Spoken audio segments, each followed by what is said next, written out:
O Bitcoin hoje em dia tem uma definição bem diferente do que se tinha no passado, principalmente aqui nos Estados Unidos, e essa visão está se consolidando para poder mudar completamente a sua trajetória para os próximos anos e diferenciá-la de todas as outras criptos.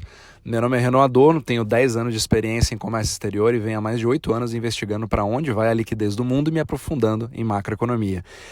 Você pode me encontrar tanto no Instagram, como no YouTube, como também no Spotify. Basta me procurar pelo nome Renan Adorno. Então vamos lá, eu não falo muito sobre cripto, mas cripto é uma parte bastante importante da macroeconomia, apesar de ser um mercado muito menor do que todos esses mercados que eu costumo falar normalmente, como o mercado de bonds, como o mercado de todos os mercados de money market funds, o smart money, até dos próprios mercados de risco, né, o risk on markets, que é o stock market, que é o mercado de ações, porque o Bitcoin não chega nem a $500 bilhão hoje em market cap, e todo o mundo cripto, acho que no seu pico chegou a no máximo 2 trilhões, se não me engano, ou 1 trilhão. Então assim, a gente não tem ainda uma expressão tão grande, só que é uma coisa que, na minha opinião, não vai embora tão cedo e está se tornando cada vez mais importante. Eu vou ter outros capítulos que eu vou falar um pouquinho sobre como que isso se complementa muito bem em relação ao sistema bancário tradicional.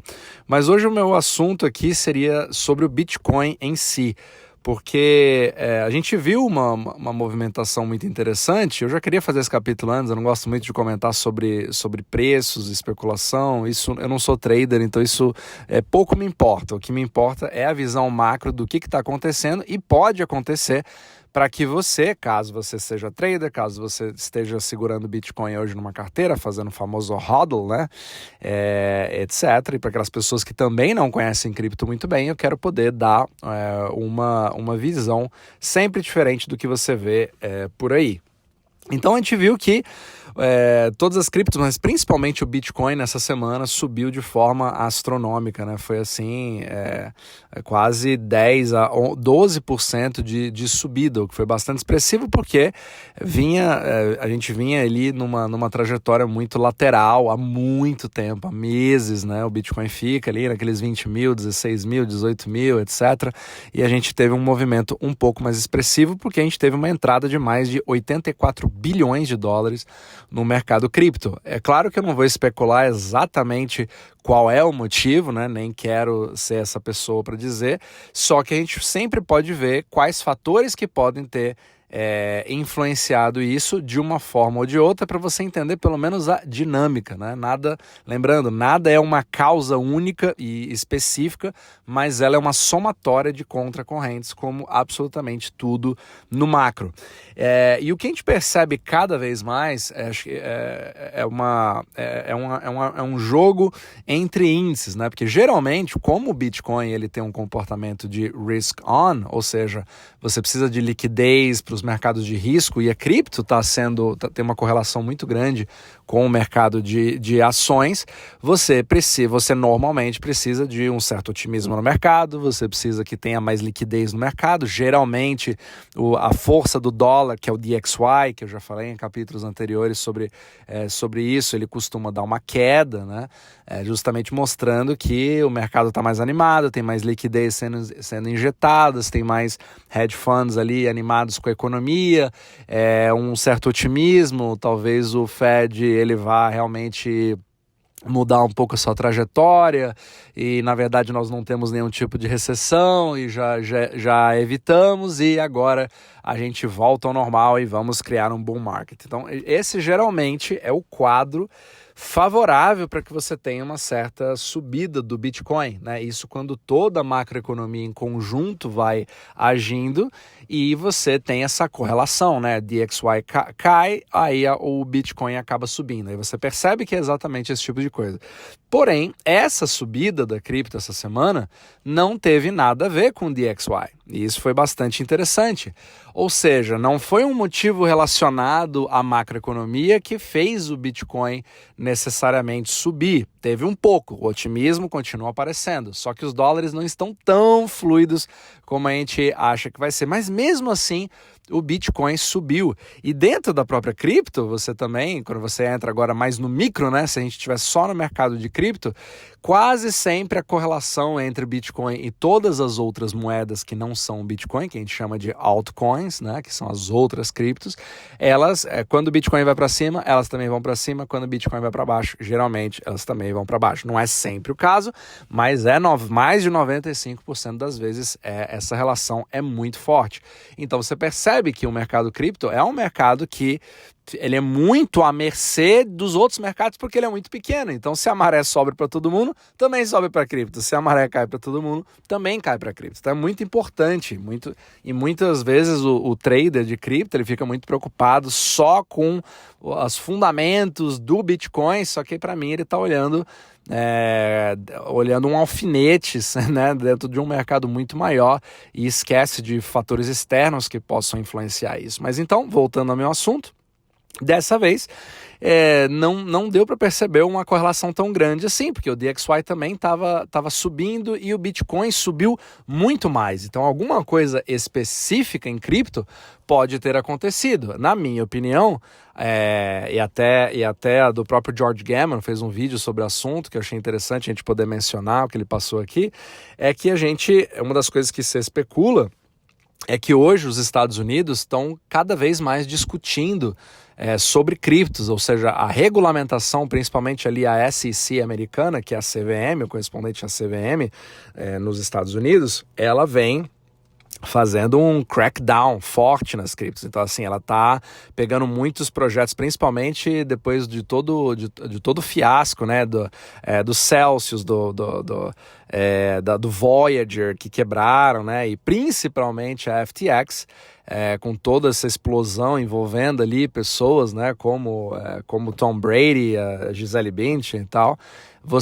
Ali realmente a lupa ficou na SEC para ter uma regulamentação. Inclusive, várias plataformas de cripto hoje nos Estados Unidos que prometiam, por exemplo, você dar um retorno ali de mais de 10% ao ano da sua cripto que está ali parada, houve um crackdown gigantesco, né? Eu, por exemplo, usava uma corretora suíça chamada Nexo, e ela oferecia esse que é o staking, né? Você podia deixar sua cripto lá e ela emprestava para outros e você ia gerando ali um juros, só que isso nos Estados Unidos é ilegal. E aí eu quero explicar justamente o porquê que isso acabou inviabilizando as operações da própria Nexo, entre outras, nos Estados Unidos, e a Nexo acabou saindo completamente dos Estados Unidos. Isso tem tudo a ver com o que eu vou falar agora, que é justamente essa discussão da SEC americana e que fez principalmente, que graças a isso, fez o Bitcoin se distanciar muito das altcoins. Por quê? Porque a partir de agora você tem uma clara decisão do governo americano, um posicionamento do governo americano de que o Bitcoin é uma commodity e que as outras altcoins são securities. Então talvez você não entenda nada do que eu esteja falando aqui, mas é justamente o principal assunto que eu quero tratar hoje. É muito importante, primeiro, a gente fazer a definição dessas coisas para você entender exatamente o que está acontecendo. Então, vamos começar pela uma commodity, né? O que é uma commodity? Uma commodity é algo que é um bem, digamos assim, descentralizado, que não tem nenhum tipo de fundador, mas que existe um certo valor de mercado e é comercializado no mundo inteiro, certo? Então você tem, por exemplo, commodities como petróleo. Você pode ter produtores de petróleo, etc. Mas o petróleo é uma commodity. Você tem produtores na China, produtores no Brasil, produtores nos Estados Unidos, etc. Não existe um fundador do petróleo. O petróleo simplesmente existe, certo? A mesma coisa acontece com ouro. O ouro também é uma commodity. Prata é uma commodity. Café é uma commodity. Entre várias outras coisas, certo? E securities já é uma coisa completamente diferente. Securities são títulos específicos criados ou tendo um emissor central. Ou seja, uma ação da Microsoft, ela é um security, certo? Então, ela está regulamentada dentro da Bolsa de Valores e você, quando compra uma ação da Microsoft, você está baseado no que você está vendo, ela joga determinadas regras, né? Então, se eu, do nada, for amigo do dono da Microsoft e ele me falar, olha, eu estou pensando em comprar várias ações da empresa aqui e você pode comprar junto comigo, a gente pode fazer isso juntos porque o preço vai acabar subindo. Ou até falando no Twitter, olha, eu vou fazer essa compra aqui e eu acho que as minhas ações vão subir para tanto. Isso é um crime financeiro, você está fazendo uma coisa chamada de insider trading, porque você tem uma determinada posição privilegiada na qual você é o emissor daquela security e isso é um jogo desleal. Então, você percebe que no mercado tradicional é fácil de você investigar a diferença, entender a diferença entre uma commodity e uma security, porque eu posso falar assim, nada me impede de chegar no Twitter e falar, olha, eu acho que o preço do ouro vai pular de 1.800 e vai para 2.300, mas eu não sou emissor de ouro, mesmo que eu seja um minerador de ouro, eu não consigo definir o que vai acontecer, porque o ouro é descentralizado, né? Tem pessoas no mundo inteiro que têm ouro e não existe uma autoridade máxima emissora de ouro, a não ser Deus, né? Então, assim, não existe esse fundador. Então, você percebe a diferença clara entre os dois? Agora, vamos voltar para o mundo cripto e como que os Estados Unidos tratam, e esse assunto é muito importante a gente falar sobre essa regulamentação, porque é uma das principais bandeiras de um dos maiores investidores de Bitcoin do mundo, que é o Michael Saylor. E ele, da MicroStrategy, ele hoje detém mais de 150 mil bitcoins e ele é super a favor de uma regulamentação que diferencie as commodities de securities. Então, o argumento que ele faz aqui é que o Bitcoin, ele teve uma coisa que nunca mais pôde ser replicado por nenhuma outra altcoin, porque mesmo que o fundador do Bitcoin, o famoso Satoshi Nakamoto, que ninguém sabe quem ele é, se é uma pessoa, se é um grupo, se ele está vivo, se ele está morto, não importa, nada disso importa, porque o código é aberto, o código-fonte é aberto, e mesmo que o Satoshi Nakamoto desça ali dos céus, ou venha da onde surja, da onde venha por geração espontânea, e chegue para todo mundo e prove que ele é Satoshi Nakamoto, ele não consegue alterar, ele não consegue desligar o Bitcoin, ele não consegue parar o Bitcoin, ele não é o fundador, digamos assim, ele não é o CEO do Bitcoin, não é o escritório emissor de Bitcoins. Hoje já é uma rede totalmente descentralizada que já passou de todos os limites possíveis para que seja controlado por uma só entidade, o que torna isso completamente descentralizado. Portanto, a partir desse argumento, o SEC americano está caracterizando o Bitcoin como uma commodity, como se ele fosse ouro, prata, petróleo. E, ao mesmo tempo, todas as outras altcoins que vieram depois dessa inovação, do surgimento do Bitcoin, acabam sendo tratadas como securities, porque mesmo que você tenha o Ethereum, por exemplo, você sabe quem está por trás do Ethereum, é o Vitalik, é o Vitalik, aquele magrinho, ele é até bastante, enfim, é uma figura bastante esquisita, né? Mas ele é o fundador. Teoricamente, se alguém botar a arma na cabeça do Vitalik, pode mandar desligar toda a rede do Ethereum e todas as transações conseguem ser paradas. Isso não consegue acontecer com o Bitcoin. Percebe um pouco da diferença?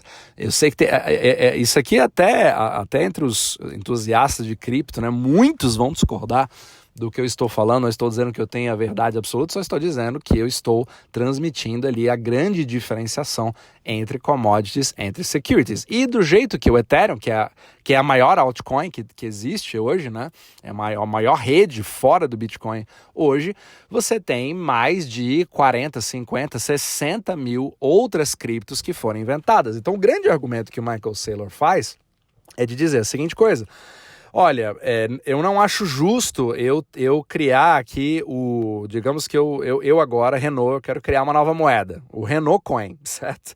Então eu vou lá, crio o Renault Coin, emito 21 milhões dele, só que 1 milhão é meu e eu já falo para uns amigos meus, antes de lançar isso no blockchain, que eu vou dar ali uns 100 mil para cada, por fora dessa contagem de 21 milhões e de repente eu lanço isso no mercado e aí começa a ter um certo valor de mercado e não existe a possibilidade das pessoas saberem quem são as pessoas que detêm aquilo ou que já detiveram no início antes de eu lançar isso no mercado. Ou seja, eu estou fazendo insider trading antes de ser lançado. Ou seja, o que eu tenho nas minhas mãos é uma security, porque da mesma forma que o Renault criou a Renault Coin, o Renault pode desligar o Renault Coin. Ou seja, eu tenho total capacidade de fazer insider trading e tenho influência sobre o que vai acontecer com o preço, infringindo, portanto, as leis de security dos Estados Unidos. Agora, eu como Renault, posso achar que o Bitcoin vai bater 100 mil dólares esse ano e nada vai acontecer comigo, porque é simplesmente uma commodity, entende? Então essa é a grande diferenciação que a gente faz aqui. E ao ser tratado dessa forma, o Bitcoin abre uma porta que antigamente não poderia ser aberta, que cria uma cápsula de segurança muito maior em cima desse criptoativo. Porque a partir do momento que você tem o tratamento como commodity, você tem regras específicas que estão nela, mas não são tão estritas como na de securities. Então eu posso abertamente, como Microsoft, falar que eu compro Bitcoin, eu vendo Bitcoin, a Apple pode fazer isso tranquilamente, e ela não vai estar caracterizada como insider trading. Nem o Michael Saylor, que detém ali quase 200 mil Bitcoins, pode fazer isso, ele não vai ser responsabilizado porque de fato se trata de uma commodity. E ele não é emissor, ele é só um proponente. Da mesma forma que eu posso gostar de ouro, eu também posso gostar de Bitcoin, percebe? Então, essa segurança que é trazida para essa categoria do Bitcoin faz com que instituições financeiras como hedge funds, entre vários outros, possam se expor ao Bitcoin de uma forma legalizada sem sofrerem nenhum tipo de problema, o que não se poderia fazer antigamente. Então esse movimento já vinha, obviamente, acontece há anos, não estou falando que tudo isso aconteceu essa semana, mas cada vez mais fica mais claro, principalmente com os Estados Unidos, né, deixando uma clareza muito, muito interessante em relação ao tratamento do Bitcoin, e isso pode ser replicado rapidamente em outros países, inclusive o Brasil, para que exista esse tratamento em outros países, e aí você consegue ver uma adoção muito maior dessa criptomoeda. Então essa é a grande discussão que nós temos hoje no mercado, né, sobre a diferença entre securities e commodities, e pessoalmente eu compartilho um pouco dessa visão do Michael Saylor, acredito que é bem pertinente, e de fato ajudaria as próprias criptos, né, a poder serem cada vez mais regulamentadas e não ficar ali naquela coisa turva, né, sem legislação, etc., para permitir que mais empresas possam prestar serviços, possam saber exatamente o que eu posso e o que não posso fazer, para que aí não infrinja nenhuma regra e não aconteça o que aconteceu com a Nexo aqui nos Estados Unidos, entre outras, né, que acabaram. A maioria quebrou, né? A Nexo foi a única que não quebrou, mas ela teve que sair dos Estados Unidos justamente porque a partir do momento que eu coloco ali, por exemplo, stablecoin, digamos que eu coloco Tether, né, que é uma criptomoeda atrelada ao dólar, ele vai render 10% ao ano, mas os stablecoins ainda são considerados como securities, então ainda existe muita coisa a ser feita nesse quesito. Pessoalmente sou fã de stablecoins, acho que elas resolvem uma série de problemas, posso conversar sobre isso em outros capítulos, mas ainda existem áreas que são turvas, mas essa primeira divisão já cria uma coisa muito, muito interessante. Agora, a gente pode dizer que isso vai ser uma força maravilhosa que vai deixar o Bitcoin chegar a 100 mil dólares, ou até ser, como todo mundo sempre fala, né? Agora que subiu, vai para 100 mil, etc. Eu não estou aqui para especular sobre o preço, senão eu já seria multimilionário fazendo trade de Bitcoin. Porém, existe uma coisa muito interessante que a gente precisa avaliar para ver o que vai acontecer com o Bitcoin no futuro, e depende um pouco da sua crença sobre o que é o Bitcoin para você, é o que a gente chama de decoupling. O que é isso? O Bitcoin, hoje, ele está completamente atrelado como um ativo de risk-on, ou seja, é como se fosse um mercado de ações. Então, quando tudo está indo bem, existe liquidez, esse ativo sobe como uma ação sobe. Então, acaba que quebra um pouco daquela narrativa de que o Bitcoin ele é realmente uma reserva de valor, etc.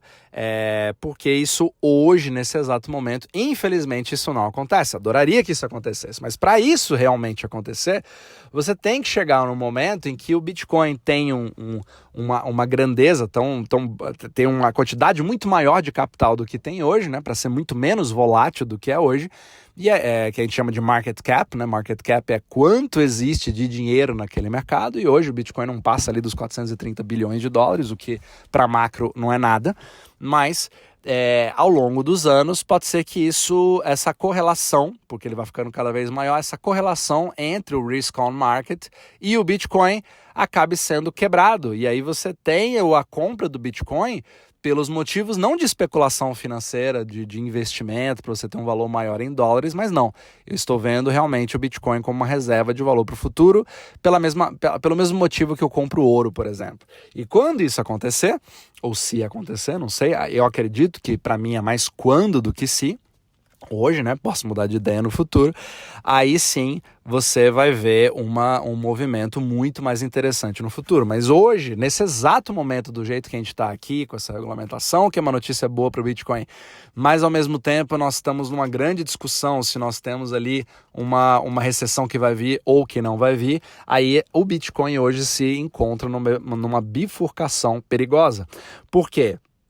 De duas uma. Ou o mercado risk-on vai prevalecer, ele está otimista, está tudo bem, o Fed está no controle das coisas, nós temos um soft landing, o pouso vai ser suave, não teremos recessão, os índices estão indo muito bem, vamos começar a dar uma reduzida no juro aqui porque já está bom, já deu certo, etc. E aí realmente o Bitcoin com uma força, se realmente isso acontecer, o Bitcoin vai ter uma força muito grande para poder subir para 50 mil, 60 mil, até 100 mil sem problema algum, tudo isso é possível. Ou no outro lado da queda de braços, nós temos o famoso smart money, o mercado de bonds com mais de 150 trilhões de dólares, com uma curva completamente invertida, que está dizendo que nós estamos prestes a iniciar, ou se já não tivermos iniciado, um processo de recessão. E pelo fato do Bitcoin não ter desacoplado do risk-on, ele, obviamente, num cenário, digamos que o smart money tenha de fato razão, e pessoalmente hoje eu acredito que tenha, você teria uma fuga violenta de capital dos mercados risk-on, dos mercados de ações, hedge funds começam a retirar o dinheiro, começam a sacar, e obviamente, por consequência, a mesma coisa aconteceria também com Bitcoin. E um movimento como esse, principalmente se a gente falar ali de uma recessão duradoura de alguns anos, pode fazer com que o mercado que estava completamente monótono, né, andando ali sempre 15 mil, 16 mil, 17 mil, etc., e hoje está em 24, 25, mas tudo isso consegue fazer uma reversão completa dessa subida, apesar das boas notícias da SEC e tudo em relação ao Bitcoin, mas uma fuga de capital por medo, por busca de colateral, por busca de dólares, principalmente num quadro de recessão deflacionária, poderia fazer o Bitcoin voltar para 15 mil, para 10 mil ou até 5 mil. Tudo é possível com o Bitcoin, por isso que ele tem justamente essa volatilidade, porque ele é muito pequeno e está à deriva de uma maré muito maior.